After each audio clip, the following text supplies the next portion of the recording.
समंदर का बादशाह आईएनएस विक्रांत, हिंदुस्तान की ताकत आईएनएस विक्रांत, लहरों पर शौर्य और पराक्रम की मिसाल आईएनएस विक्रांत।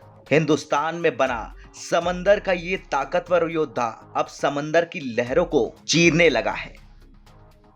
दरअसल आईएनएस विक्रांत का दूसरा समुद्री परीक्षण किया गया, यानी ये एयरक्राफ्ट कैरियर कोची शिपयार्ड से निकलकर सीधा समंदर की लहरों से बात कर रहा था। ये हिंदुस्तान के लिए एक गौरव का पल है, ये हिंदुस्तान के लिए ऐतिहासिक पल है। समंदर में उतरकर आईएनएस विक्रांत ने बता दिया कि अब हिंदुस्तान की नौसेना हर मायने में आत्मनिर्भर हो चुकी है।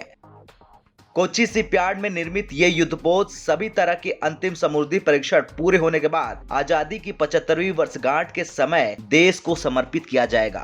दूसरा समुद्री ट्रायल पूरा होने के बाद भी सभी उपकरणों और प्रणालियों की जांच के लिए जहाज को अभी परीक्षण के कई दौर से गुजरना होगा। आईएनएस विक्रांत का डिजाइन नौसेना के डिजाइन महानिदेशालय ने तैयार किया है और इसे कोचिन शिपयार्ड लिमिटेड ने बनाया है। विक्रांत की लंबाई करीब 262 मीटर और चौड़ाई करीब 60 मीटर है और इसकी ऊंचाई की बात करें तो इसकी ऊंचाई करीब 59 मीटर है। आईएनएस विक्रांत में एक समय में 1500 से भी अधिक लोगों की रहने की व्यवस्था की गई है। इस विमान वाहक पोत में महिला अधिकारियों के लिए अलग से व्यवस्था की गई है। देश में ही विमान वाहक पोत बनाने के बाद भारत ये उपलब्धि हासिल करने वाले दुनिया के 7 देशों के क्लब में शामिल हो गया है। इससे पहले अमेरिका, ब्रिटेन, फ्रांस, रूस, इटली और चीन ने ये महारत हासिल की थी।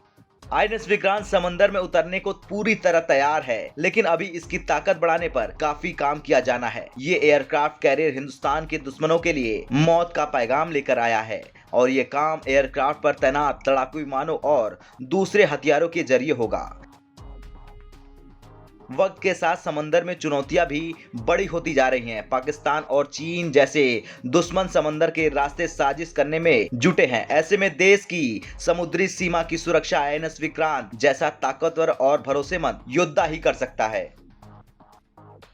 बता दें, विक्रांत देश का पहला स्वदेशी विमान वाहक पोत है और इसके पहले चरण के समुद्री परीक्षण इसी साल अगस्त में किए गए थे, जो पूरी तरह से सफल रहे थे। करीब 5 दिन तक चले ये परीक्षण हेलीकॉप्टर संचालन के लिए किए गए थे।